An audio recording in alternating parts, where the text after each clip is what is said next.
Muy buenos días a todas, todos y todas. Para mí es un gusto estar en esta nueva edición del Seminario Institucional, la importancia de las mujeres en la investigación civil. Agradecemos mucho su participación en esta ocasión de nuestra querida amiga Marisol Ramírez de Domínguez, Gracias. nuestra querida compañera Jimena Pérez García, y en esta ocasión nos tocarán temas bastante interesantes como ha sido en las últimas ediciones. Asimismo, me permito también extender la invitación para participar en nuestro próximo Congreso Latinoamericano de Estudiantes de Derecho Administrativo, que se celebrará en noviembre próximo en la Universidad de Guanajuato, para que todos y todos puedan enviar sus posturas. Sin más, me permito cederte las palabras, Juan.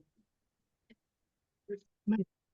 Muchas gracias por el espacio que nos da la Red Iberoamericana Juvenil de Derecho Administrativo para tener este seminario donde el objetivo es que invitemos a destacadas mujeres, abogadas o que están relacionadas con investigación jurídica para que nos platiquen un poco su experiencia en el desarrollo profesional, pero cómo han incorporado esta experiencia académica para fortalecer sus actividades profesionales. Entonces, bueno, como Alfonso nos comentaba, hoy nos acompaña Marisol Ramírez.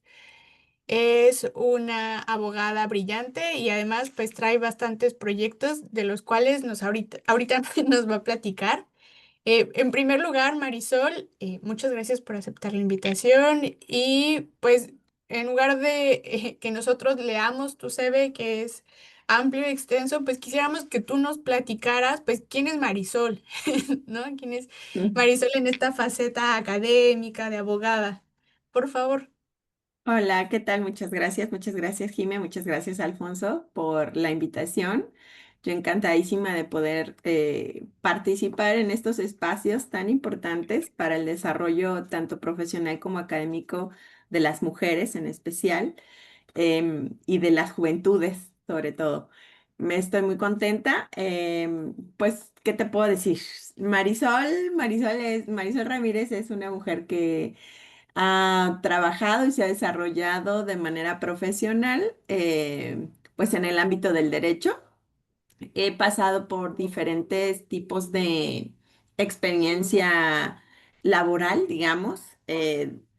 Estoy especializada en el área de litigio estratégico con perspectiva de género en contra de las violencias.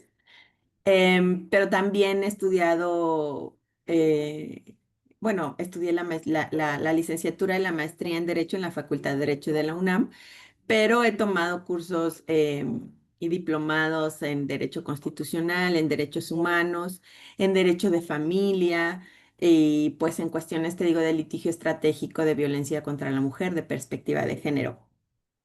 Yo creo que mi experiencia es un poco extraña en el sentido de que me he dedicado a varias cosas. He tenido la oportunidad también de estar en el servicio público. Estuve en la Comisión Nacional de Derechos Humanos dentro de la Dirección Jurídica de la Comisión Nacional.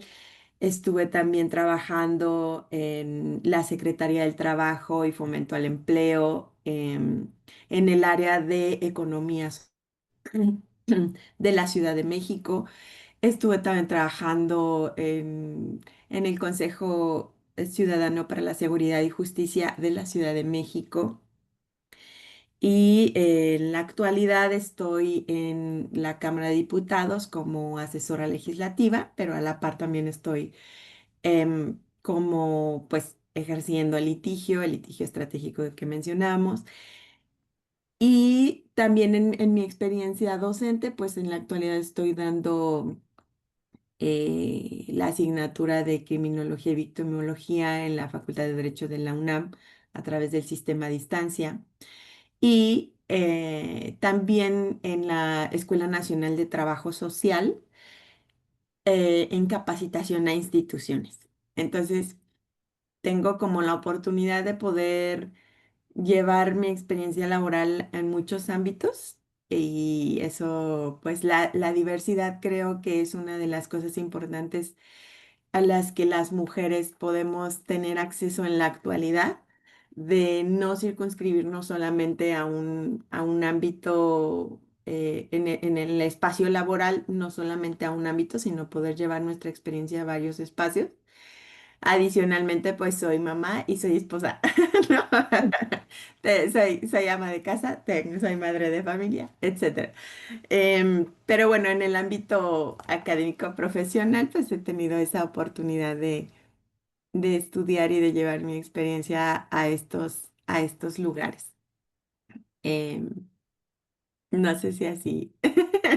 Sí, sí, muchas gracias, Marisol. Y bueno, como podemos ver, es una experiencia muy amplia. Y ahorita escuchándote, pues estaba pensando en que al final seguramente has tenido que convivir y compartir y coordinarte con personas de otras disciplinas, ¿no? Sí, Profesionistas de otras disciplinas para poder desarrollar los trabajos y los proyectos que tienes, ¿no? Entonces, bueno, pues a veces eso es un reto, porque no todas las personas, pues de repente hablamos el mismo lenguaje técnico, ¿no? Como es el caso, pues, de la perspectiva de género, sí, que si bien es algo que debería ser cotidiano, pues muchas veces sigue siendo un lenguaje o una práctica muy técnica que pues no, aún nos falta sí. mucho por implementarla. Entonces, pues quisiera que nos platicaras cómo has hecho tú para compartir todo este conocimiento tan amplio que tienes en perspectiva de género con tus compañeros o con la gente que has colaborado y si has visto en algún momento que hay cambios, ¿no? Porque pues al final ese es el objetivo, Sí. ir alcanzando una igualdad sustantiva. Entonces, a lo mejor por ahí algún ejemplo de cómo has ido observando estos cambios de dinámicas. Sí, me encanta tu pregunta porque efectivamente es algo que cuesta trabajo. Como transmitir, como en una primera instancia. Eh, sí, a lo largo de mi vida, incluso yo creo que como mujeres, em, también el trabajo que comienza con nosotras en esa concientización de roles y estereotipos de género que desarrollamos y que al mismo tiempo transmitimos, es como un rol de conciencia importante para justamente los lugares en los que te desenvuelves, para que tú puedas transmitir el conocimiento de la conciencia de perspectiva de género que tienes. Y no solamente perspectiva de género, porque te digo que tengo la oportunidad y creo que eso es algo muy importante que la perspectiva de género no debe perderse como un punto, como una sola parte del universo de derechos humanos que hay. Yo creo que el que tengamos también conciencia de los derechos humanos, o sea, como personas, y que la perspectiva de género forma parte de uno de los enfoques importantes que hay que transmitir y vivir en todos los ámbitos en los que estemos, tanto personales como profesionales. Eso nos permite que las demás personas se identifiquen y lo vean más claramente. Me explico. O sea, cuando yo empecé a estudiar y a adentrarme más dentro del campo de la perspectiva de género, pero a su vez también de los derechos humanos, que pude compartir también contigo, Jimé, dentro de nuestros estudios de maestría. Los derechos humanos pues abarcan no solamente el enfoque de perspectiva de género, sino de pues el enfoque de las infancias, el enfoque de las personas migrantes, de las afrodescendientes, de las personas de origen indígena, de la interculturalidad, pues el enfoque de interculturalidad, el enfoque de la diversidad sexual, etcétera. Entonces son derechos humanos que son como más amplios y que el enfoque de perspectiva de género forma parte de todos estos enfoques que al final el que me gusta más, un poquito más, es el de la interseccionalidad, ¿no? Que es donde tú ves en una persona cuántos de estas eh, condiciones existen o pueden existir dentro de esa persona para que tú puedas apoyarle y ayudarla y trabajar de la manera que se necesita.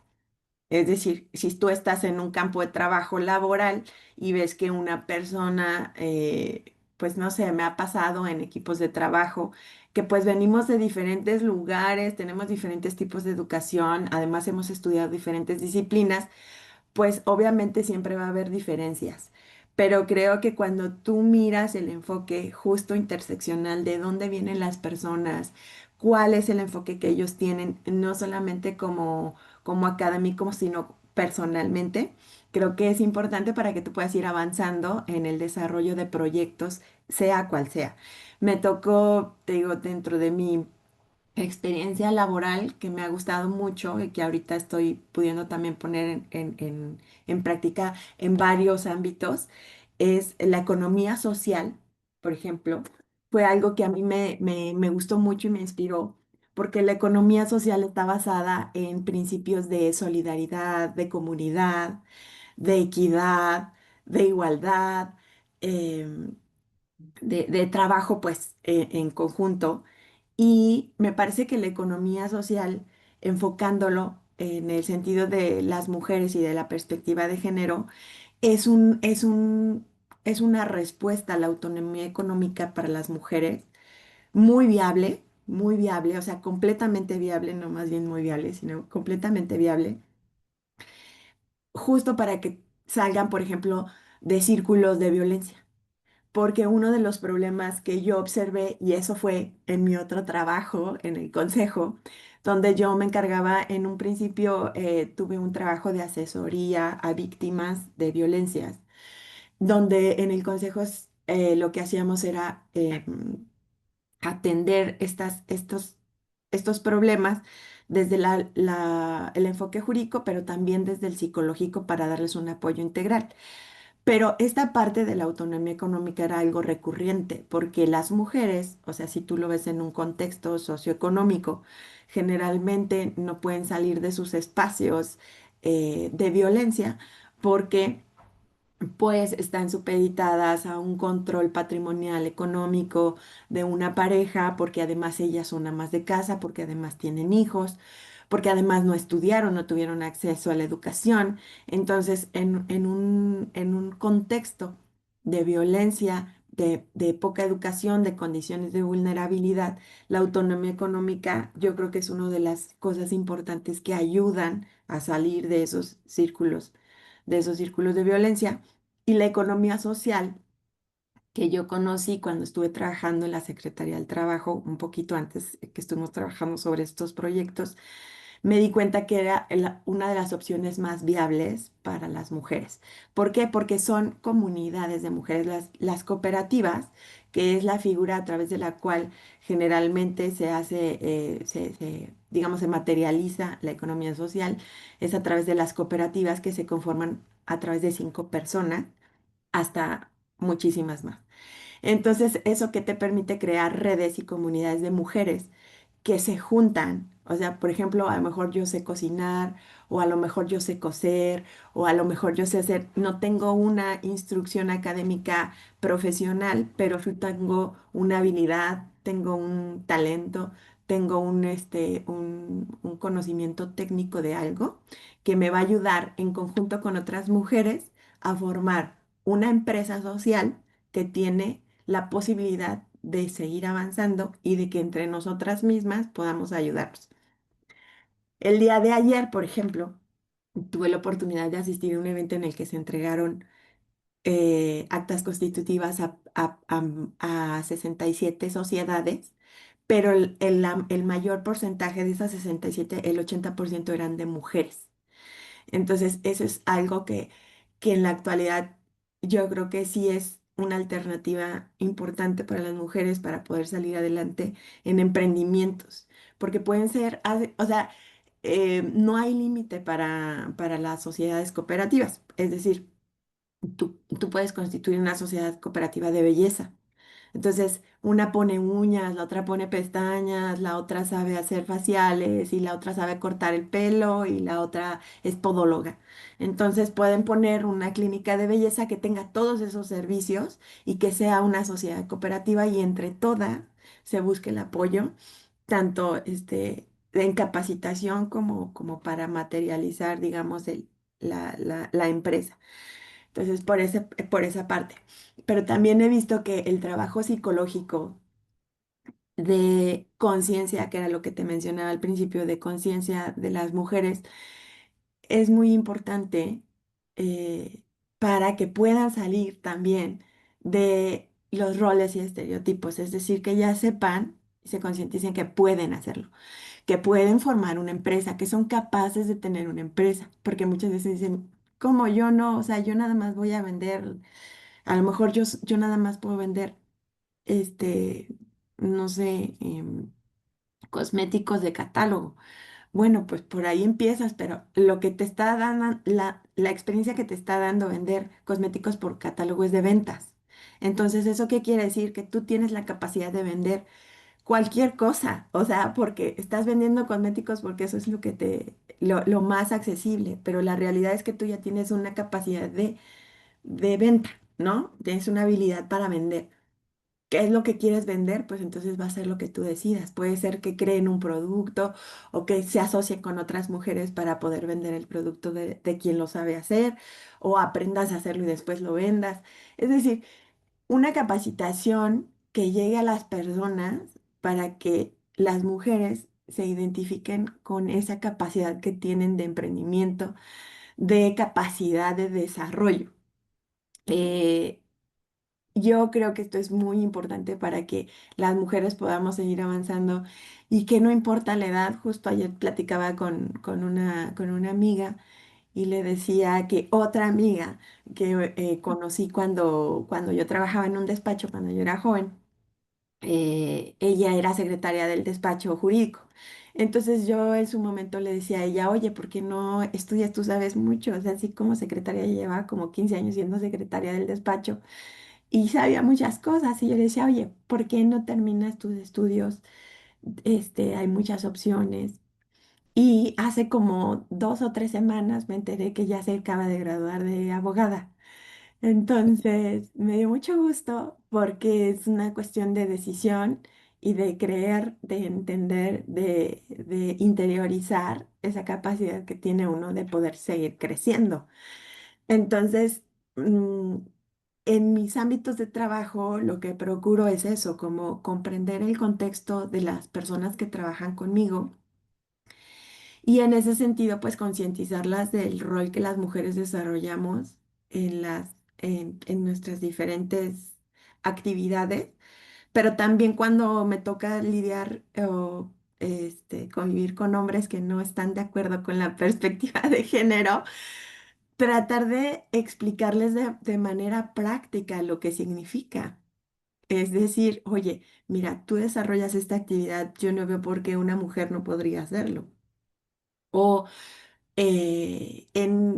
también, por ejemplo, cuando me ha tocado dar capacitaciones, en una ocasión me tocó dar, no, no voy a decir la institución ni nada, pero es muy importante. La verdad es que a nivel nacional y me tocó dársela a abogados, ¿no? O sea, profesionistas que el día a día se dedican a, pues, dar asesoría a mujeres, ¿no? Bueno, a todo tipo de público, pero en especial mujeres por la materia, porque era en materia familiar. Entonces, yo comencé mi curso justamente explicando los derechos humanos, porque nosotros, una parte de los estudios que he tenido es que, pues, y es algo real, palpable, que todo el mundo lo ve, es que el derecho familiar ha venido evolucionando tal cual la sociedad ha venido evolucionando. Es decir, ya no se habla y recientemente se hizo una reforma constitucional en el que se habla de las familias, en plural, las familias, porque ya no hay una familia nuclear o ese concepto de familia nuclear es lo que en muchas ocasiones ha causado con muchos problemas de violencia en la sociedad porque no se ven estas otras relaciones familiares que se extienden, puede ser hacia la familia extendida o hacia otras personas cuando hay familias reconstruidas, es decir, cuando hay familias que se separan, se juntan personas, se vuelven a casar, ya tienen hijos de parejas anteriores, conforman nuevas familias, etcétera. O sea, las relaciones familiares han venido evolucionando de tal manera que el derecho familiar también ha cambiado. No había sido recientemente reformado hasta apenas con el Código Nacional de Procedimientos Civiles y Familiares, en el que ya se incorpora la perspectiva de género, pero eso fue apenas hasta hace 2 años.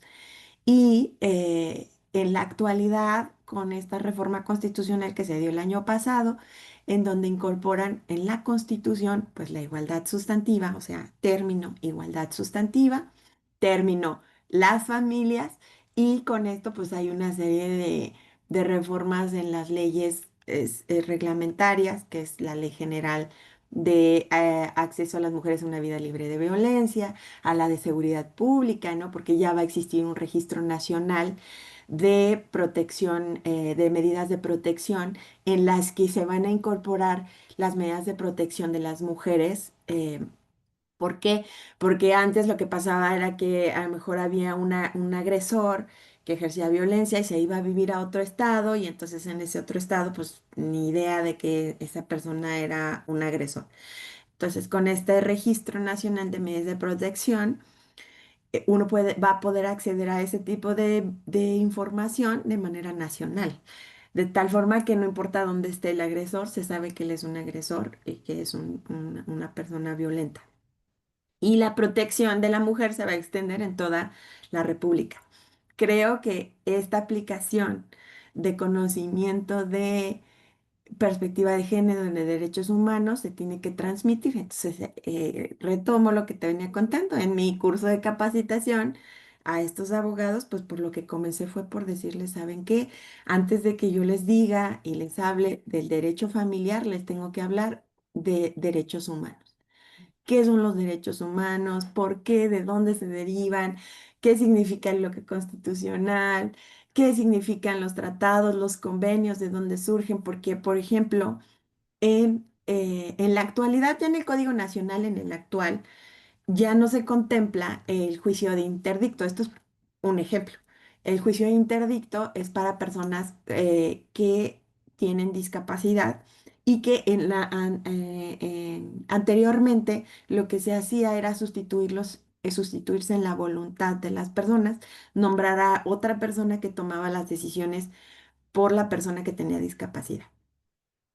En la actualidad, ese juicio es inconstitucional, pero ellos no lo sabían porque sigue estando vigente en el Código Civil de la Ciudad de México y en el Código de Procedimientos, porque el nacional, aunque ya está en vigor, está entrando por etapas, ¿no? Pero la realidad es que el vigente sigue estando el interdicto, pero existe jurisprudencia en el que dice que ese juicio es inconstitucional y que entonces en su pletoriedad lo que se aplica es el tratado de personas, de derechos para las personas con discapacidad. Entonces digo, si ustedes no conocen estos tratados internacionales, la Constitución, la jurisprudencia en temas como este, entonces, ¿qué es lo que van a hacer? Es llegar y promover un juicio de interdicto, aun y cuando en la actualidad es inconstitucional. Habrá jueces incluso que lo sigan haciendo porque digan que está vigente en el código. Entonces ellos, justamente en ese intercambio de ideas, me decían, ah, claro, o sea, a mí hay jueces que ya me lo están, en sustitución hay un juicio que se llama de apoyo. Lo que tienes que hacer es un procedimiento para nombrar una persona de apoyo, que es diferente, porque la puede nombrar la propia persona con discapacidad y se puede nombrar, perdón, para diferentes, o sea, no para todos los actos, sino solo para aquellos en los que esa persona necesite el apoyo.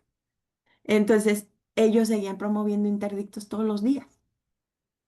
Cuando es interdicto, pues ya no, o sea, ya no debiera hacerse. Y había jueces que lo seguían aplicando y había jueces que ya aplicaban la normatividad, digamos, actualizada y les decían, a ver, ajústame tu procedimiento al convenio y a la jurisprudencia. Entonces había quienes hasta se enojaban y decían, es que cómo, porque todo lo hacen más complicado, porque como una persona que tiene discapacidad intelectual. Creo que donde hay, por ejemplo, más prejuicios es en la cuestión de las personas que tienen discapacidad intelectual. Personas que sufren, por ejemplo, de condiciones que están dentro del espectro autista, o a lo mejor personas que tienen síndrome de Down, o a lo mejor personas que tienen alguna condición de salud mental como la esquizofrenia, etcétera. Creo que es ahí donde hay más, porque pues personas que no, que son invidentes o que no pueden oír, no es tanto o lo motriz, sino más bien cuando se enfocan a la discapacidad intelectual. Y eso ya es un estereotipo, eso ya es una discriminación. Entonces no podemos estar aplicando procedimientos discriminatorios cuando existen ya en la actualidad convenios, tratados internacionales, jurisprudencia que nos permiten ayudarles y apoyarles de la manera adecuada.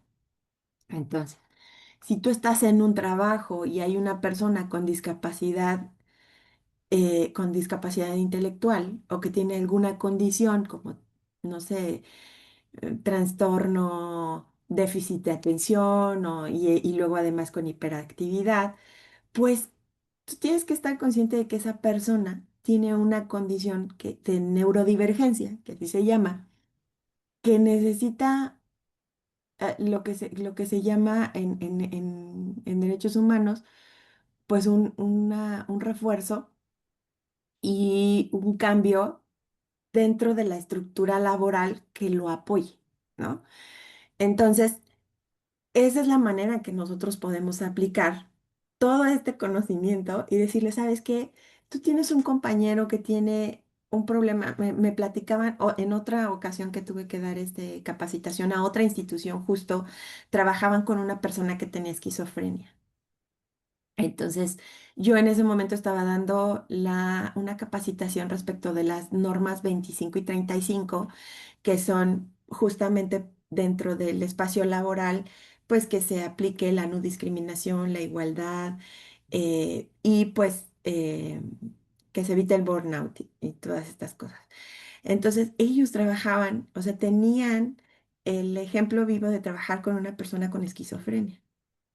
Entonces se les complicaba muchísimo, pero sí habían hecho como los cambios dentro del entorno laboral que ellos creían que eran necesarios para poder convivir con esta persona. Sin embargo, sí les hacía falta esa parte de capacitación y de concienciación, digamos, de que estas personas que son neurodivergentes necesitan condiciones diferentes. O sea, ellas querían que se le tratara de la misma manera cuando no se puede, pero además ellos tienen derecho a que se les trate diferente, ¿no? Esa es parte de la igualdad, de la equidad. Eh, entonces, cuando tú estás en un espacio laboral o estás en un juicio o estás desarrollando un curso, pues tienes que aplicar estos conocimientos de derechos humanos, de perspectiva de género, perdón, de perspectiva de discapacidad, de todas estas cuestiones que en algún momento son o se adquieren por conocimiento académico, pues llevarlos al área material, ¿no? Digamos, de tu entorno. Sí, ahí creo que ya hablé mucho. No, está bien. Yo te iba a hacer varias preguntas, me las fuiste respondiendo en el transcurso de de la De mi explicación. monólogo. No, está bien. Pero al final, bueno, yo creo que una cosa que siempre es importante en el papel de formación o de desarrollo profesional es el poder compartir eso que estamos aprendiendo, ¿no? Más allá de que nos contraten o no por nuestros servicios profesionales, es la oportunidad de poder compartir e incidir en la sociedad o en los grupos donde nos estamos desarrollando, desenvolviendo y hacer cambios, ¿no? Entonces, bueno, para nosotros es un gusto escucharte para la red. Y también el ejemplo, ¿no? De cómo pues este conocimiento que se fue adquiriendo en parte en la academia, en parte también por tu propia experiencia, ¿no? Tú iniciabas diciendo, pues soy mamá. y, y soy esposa y al final de cuentas eso es parte pues de tu contexto, de tu realidad, de tus decisiones.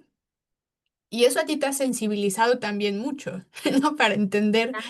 muchas cosas, no solo es la parte académica, sino también lo social, tu propio contexto.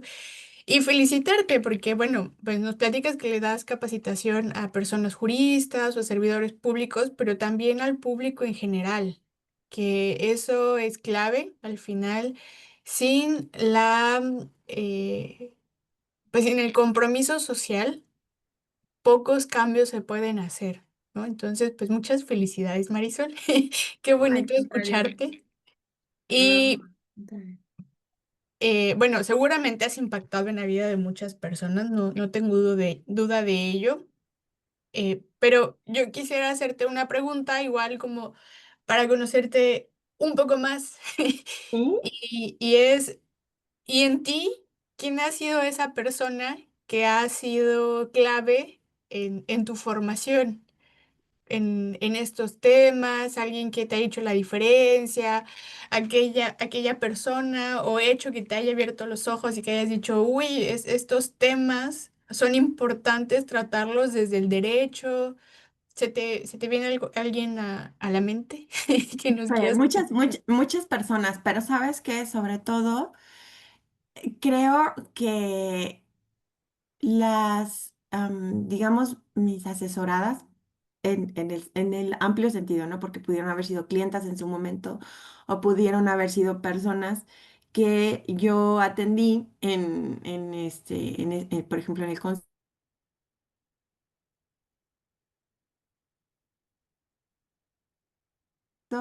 fue, em, digamos, el toparme con la realidad de las mujeres. O sea, yo como litigante, que fue mi primer, digamos, mi primer trabajo que desarrollé fue el de litigante. Entonces, yo llevaba justamente, como lo mencionaste, civil y familiar. Entonces, el civil y el familiar, sobre todo el familiar, tiene todo que ver con el posicionamiento de la mujer en la sociedad, porque a lo largo de los años, y por eso te digo que yo les explicaba a las personas que llevaban juicios familiares, es que se ha evolucionado en la sociedad y en los procedimientos, porque yo veía al principio cómo las mujeres, o sea, yo comencé cuando el divorcio era necesario. O sea, debíamos de tener una razón y además acreditarla para podernos divorciar, ¿no? Y muchas veces me tocó un caso en el que de una vecina mía, a quien yo quiero mucho, ella empezó a divorciarse cuando yo estaba estudiando. Y yo terminé de estudiar, comencé a trabajar, o sea, bueno, yo empecé a trabajar desde que estaba estudiando en la facultad, pues por cuestiones de familia, personales, digamos, pero y también porque me tocó la huelga del 99, ya sabrán más o menos mi edad. Entonces, yo estuve pues ese año de huelga, desde ese momento yo empecé a trabajar a ser pasante.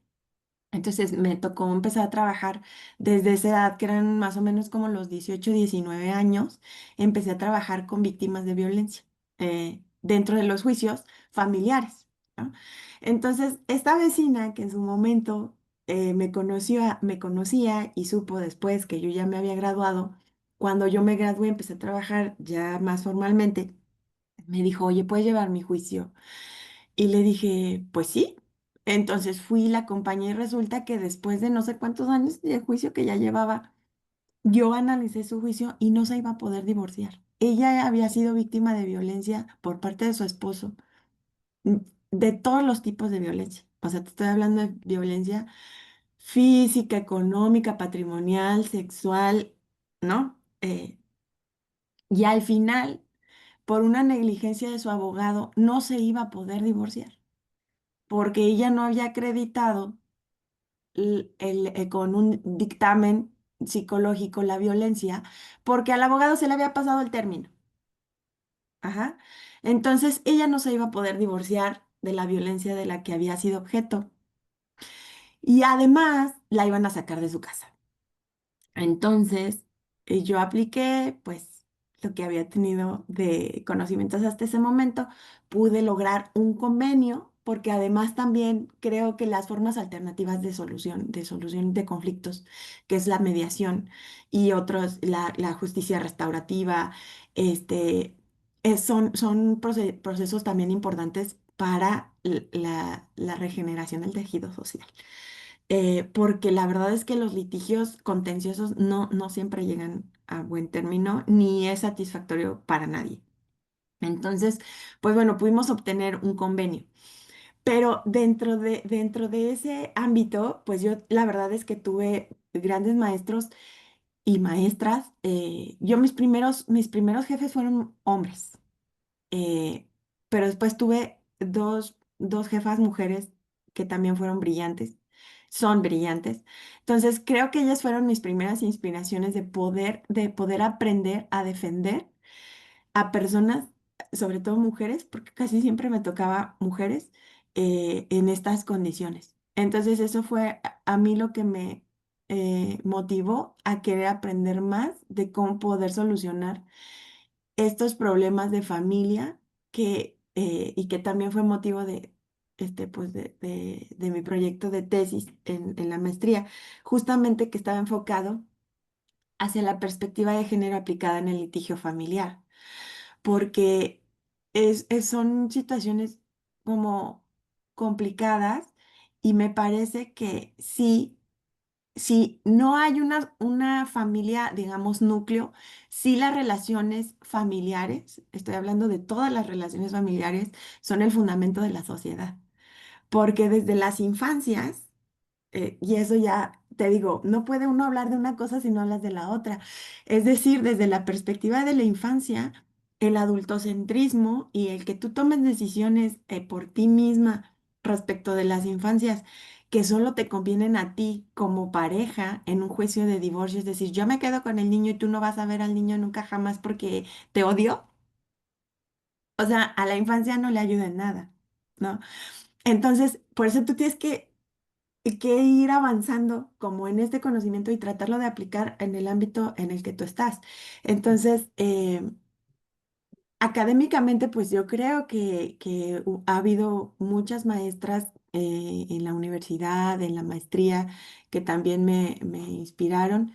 Y para bien, del lado bueno y del lado malo, ¿no? Donde digo, híjole, creo que aquí no se está aplicando la perspectiva y luego por el otro lado digo, ah, bueno, pero por este lado sí. Eh, y ver cómo eso afecta el desarrollo de las mujeres, porque hay quienes dicen, pues es que si las mujeres quieren entrar en igualdad de circunstancias, entonces tienen que aplicarse los mismos parámetros para hombres y mujeres. Y te digo, yo pienso que no es solamente eso, sino que eh, es aplicarlo, algo que se llama justamente dentro del protocolo, de los protocolos, impacto diferenciado. El impacto diferenciado de la norma dentro de la persona a la que tú se la estás aplicando. No es lo mismo aplicárselo a una mujer en un entorno urbano que a una mujer en un entorno rural. A una mujer que ha tenido una preparación académica que a una mujer que no pudo tener acceso a una formación académica, etcétera. Entonces, pues mira, yo te puedo decir de mis jefas, de Beatricita y de María Teresa Cruz Abrego, ellas fueron jefas mías, que la verdad es que me inspiraron muchísimo en el sentido de que eran personas muy aguerridas y muy estudiosas. Es decir, que es creo que uno de los puntos que también debo abordar aquí y porque pues tú además así me lo has externado, es cómo la investigación se puede aplicar en los ámbitos prácticos. Y yo creo que el litigio en sí mismo te da una capacidad de investigación eh, que es completamente práctica, porque cada caso es diferente. Entonces, tú tienes que ver justamente qué es lo que se aplica a tu caso, qué enfoques de derechos humanos en este enfoque de interseccionalidad cómo tú dices, bueno, pues es que esta mujer, te digo, o sea, puede ser una mujer que sea de origen indígena, que no hable español, que además tenga alguna discapacidad y que además no haya tenido acceso a la educación y que además tiene 4 o 5 hijos, porque así sucede con estas personas, y que además pues está siendo víctima de violencia en un juicio. Entonces, si tú no conoces, si tú no investigas los protocolos de derechos humanos, la jurisprudencia, qué se ha dicho dentro de las teorías feministas, qué se puede aplicar en ese juicio, pues difícilmente vas a poder sacar adelante de manera exitosa para tu asesorada ese juicio, porque entonces se van a aplicar los prejuicios y la discriminación en beneficio del hombre, que generalmente pasa así, ¿no? O cuando te llega un hombre y resulta que pues es al revés, ¿no? Y dices, oye, yo veo que esta persona, porque bueno, dentro de mi eticidad, digamos, yo no llevo juicios que no crea que son justos. Claro, desde mi perspectiva, ¿no? Entonces, si yo pienso que un hombre está peleando, em, digamos, dignamente y honrosamente y respetuosamente y con derecho por sus hijos para verlos, ¿no? Porque hay veces que, te digo, muchas mujeres, eh, que esto, por ejemplo, de la violencia vicaria me causa un poquito, porque yo he visto que la violencia vicaria no solo se aplica para las mujeres, en un porcentaje mayor siempre es en contra de las mujeres. Pero también me ha tocado ver que mujeres no dejan ver a hombres, no dejan ver a sus hijos a hombres. Y esa es una manera de, si no me das alimentos, no te dejo ver a los niños. Que también desde otra perspectiva es, pues tiene que hacerse responsable de sus deberes de crianza, ¿no? Entre los cuales estarían los alimentos. Entonces, son situaciones muy complejas que te tienen que llevar sí o sí al estudio de los asuntos y a la aplicación de las teorías y de los protocolos y de los tratados y de la legislación a ese caso en concreto. Y en el caso actual, que además soy asesora legislativa, pues tienes que llevar además esos conocimientos a esa otra parte de, a ver, yo veo que están estas deficiencias por esta parte y que aunque las mujeres, por ejemplo, en la economía social, puedan acceder a una empresa social que les va a llevar a la autonomía, resulta que esa empresa social se le trata como si fuera una sociedad anónima y pues la verdad es que no van a poder con las cargas fiscales y de seguridad social que se les aplica. Entonces, híjole, yo creo y por ejemplo, apenas que acaba de ser la conferencia de la mujer de la CEPAL aquí en México, tuve la oportunidad de asistir y que en este caso se hablaba de el sistema de cuidados, de los derechos del trabajo de cuidados. Las cooperativas, por ejemplo, son una alternativa súper viable para el sistema de cuidados, porque le estás dando trabajo a mujeres que a su vez ayudan a otras mujeres en su desarrollo. La verdad es que me parece una opción súper bonita y viable, pero también se les tiene que apoyar desde otros aspectos como el legislativo, eh, para hacer las reformas necesarias que se tengan que hacer para que esas empresas solidarias puedan tener éxito y que el Estado además tiene que apoyar, ¿no? Porque es un deber del Estado también apoyar el sistema de cuidados, porque es una política pública. O sea, también es cómo aplico yo en la política pública o cómo puedo hacer yo políticas públicas que ayuden eh, a que esto tenga éxito, a que estos proyectos tengan éxito. Y otra cosa que me encanta del trabajo en el que estoy actualmente y que tiene que ver con ustedes, ¿no? Que me encanta esta red juvenil, es que estamos trabajando también con la juventud, ¿no? Yo he tratado de que se apoye y la persona funcionaria con la que yo trabajo también impulsa mucho a la juventud. Entonces, incluso hemos hecho foros de jóvenes, porque es tan importante que la juventud participe y que era lo que te decía, se haga consciente, conozca, se interese por temas todos los temas, por todos los temas, ¿no? O sea, desde mujeres científicas, desde cultura de paz, este, en contra de las violencias. O sea, he participado en capacitación de liderazgo, o sea, he participado en muchos diferentes foros, o sea, los hemos promovido, hemos impulsado, de diferentes formas, dando espacios, incluso nosotros haciéndolos, porque el que la juventud participe y se concientiza, te digo, yo comencé a trabajar desde los 19 años.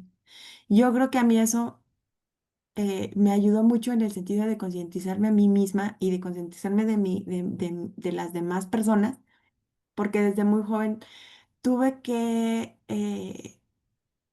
no digo que fue malo, más bien fue la oportunidad de confrontar la realidad con lo teórico, ¿no? ¿De qué manera yo puedo aplicar la ley en beneficio de las personas que lo necesitan? Y pues de ese deseo de seguir estudiando, ahorita quiero meterme a otra especialidad. No sé si me dé la vida para eso, ya después será el doctorado, Jimé, y lo seremos.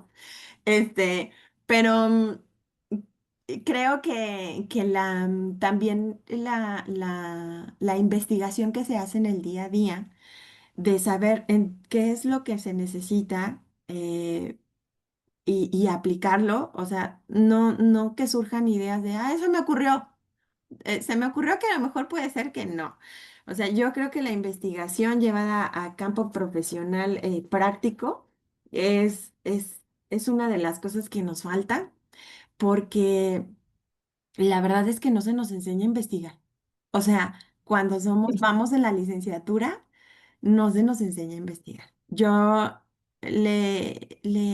Aunque yo estoy en sistema a distancia, procuro tener sesiones sincrónicas con mis alumnos y explicarles cosas, ¿no? Tanto de la materia como de la forma de investigación, porque esa plataforma es una plataforma, digamos, pues autodidacta prácticamente. O sea, sí les das el material, pero si no lo haces tú, si no lo investigas, no vas a aprender. Entonces yo trato de leer absolutamente todos los trabajos y absolutamente a todos les doy retroalimentación. Y una de las cosas que en la actualidad siento que es una ventaja y una desventaja para la juventud es la inteligencia artificial. Es una gran herramienta que a generaciones como la mía a veces nos cuesta un poco aprender a utilizar, pero que ustedes son nativos digitales y pues, ¿qué te digo de las generaciones más jóvenes? O sea, son nativos digitales. Entonces, pero utilizarla para su bien, no para su retroceso es lo que yo les digo. O sea, no obstaculicen su propio aprendizaje con la utilización de inteligencia artificial. La inteligencia artificial tiene que ser una herramienta de trabajo, de investigación, sí, para facilitarte la vida, pero eso no quiere decir que la inteligencia artificial lo vaya a escribir por ti, porque tú vas a crear tu propio criterio y tus propias ideas y lo vas a poder vertir en, o sea, es que te estoy hablando de que en la actualidad se usa hasta para hacer sentencias, ¿no? Sí. Para hacer discursos, para hacer, o sea, no te hablo de los trabajos de investigación escolares, que yo te puedo decir que de un 100% por lo menos la mitad, si no es que más, lo hacen con inteligencia artificial, que no es que sea malo utilizar la inteligencia artificial, sino la manera en que tú la utilizas y que la inteligencia artificial pudiera llegar a obstaculizar tu aprendizaje significativo, es decir, tu manera, tu criterio, ¿no? Porque la inteligencia artificial al final se nutre de datos que provienen de personas. Y la inteligencia artificial puede estar plagada de prejuicios y discriminación. Y si tú como persona no te das a la tarea de, de usar tu propia conciencia, tu propio criterio, pues la inteligencia artificial va a ser un obstáculo para eso. Entonces yo dentro de la juventud veo mucho que te digo puede ser una gran aliada o una gran desventaja en el sentido de cómo utilizarla. Para la investigación, creo que ha cortado muchos caminos la inteligencia artificial. Nos ha ayudado en muchos aspectos, pero también nos ha limitado en el acercamiento entre investigadores, por ejemplo, ¿no? Entre personas. Porque entonces ya las entrevistas o que puedas tener con académicos y como que dices, bueno, pues ya mejor le pido a la inteligencia artificial que me diga el criterio de fulanito de tal, ¿no? Y entonces, o que me haga el resumen del libro, o que, ¿no? Entonces, em, creo que pienso, siento, estoy convencida de que la juventud es muy importante que sea consciente de que tiene muchas herramientas que antes no teníamos, pero que también las tiene que usar para su bien, en el buen sentido de que les ayude a que el aprendizaje sea significativo. O sea, de que haya una evolución para tener acceso a mayor información, pero que esa información no puede ser filtrada solamente por la inteligencia artificial, sino también por nuestro propio criterio. ¿No? Sí. Y- Muchas gracias. Mira, la primera sesión que nosotros tuvimos de este seminario, porque en realidad es un proyecto que no está empezando, ¿no? Fue con una chica que se dedica a enseñar a Ujú. estudiantes y a profesores en su universidad. Tienen un laboratorio sobre uso de inteligencia artificial. Ella se llama Antonella y trabaja, y bueno, es argentina, trabaja en una universidad argentina y nos ponía sobre la mesa esto, ¿no? Nos decía, veámosla como una herramienta, ¿no? Pero como herramienta que podemos utilizar y no que nos va a hacer el trabajo, ¿no? Entonces, pues es muy bueno también escucharte en este rol como profesora. Era otra pregunta que te iba a hacer y nos Ujú. ganaste. Pues, ¿cómo se puede orientar, ¿no? Y algo que de lo que estabas pues comentando que me parece muy importante puntualizar es el hecho de que a veces no dimensionamos la importancia que tienen las habilidades de investigación en nuestro desarrollo profesional, ¿no? Entonces, pues decimos, no, solo el académico o el investigador o el profesor son los que ven investigación, yo no me voy a preocupar por aprovechar estas horas que me dan sobre investigación jurídica y ya, ¿no? Como que paso la materia y no me preocupo y en lo que sigue, ¿no? Porque hay otras materias más importantes. Y en realidad, no, es una base importante para poder desarrollarnos, sí, académicamente, pero también profesionalmente, ¿no? Y ya nos fuiste dando tú Claro. varios ejemplos que pues la intención también de invitarte era escucharte con todo lo que tú has desempeñado, cómo has ido utilizando estas herramientas y las has aprovechado, ¿no? Y que tú misma dices, para cada caso yo tengo que estudiar, tengo que preparar, pues visto de otra forma, ¿no? Tengo que identificar mis objetivos, el planteamiento de mi problema, Sí, sí, cuáles ajá. son mis retos, mis limitaciones, delimitar el ámbito de estudio, ver qué se ha dicho, hacer una investigación en la jurisprudencia, en la ley, en los tratados internacionales. Entonces, pues al final es una práctica de lo que a veces no tomamos tan en serio en pues no tomamos tan en cuenta esta asignatura de metodología o de técnicas de Ujú. investigación, ¿no? Entonces, pues la intención era también escuchar esto y que las personas que vienen, ¿no? Que se están formando, pues que escuchen que todo esto tiene aplicación, que no es un tema ocioso y que es importante involucrarnos también en cuestiones académicas, no solo en el diplomado, no solo en la clase de litigio o en la práctica o en las clases forenses, ¿no? Sino también, pues, ir teniendo este conocimiento y que ellas y ellos, pues, para los dos, para todos esta idea, pero particularmente queremos incentivar la participación de las chicas en este ámbito, ¿no? Que también, pues lo que nos dimos cuenta es que está más, eh, o los hombres son los que suelen ocupar más estos espacios, a lo mejor a una corta edad, ¿no? Que, bueno, después se va equilibrando, pero desde que están estudiando vean esta oportunidad. Ujú. Entonces, pues muchas gracias, Marisol. Y Gracias a ti. para ir, pues cerrando, quisiera hacerte una pregunta. ¿Qué consejo le Ujú. darías a las mujeres que hoy están estudiando relacionado con esta parte de la importancia de las mujeres en investigación?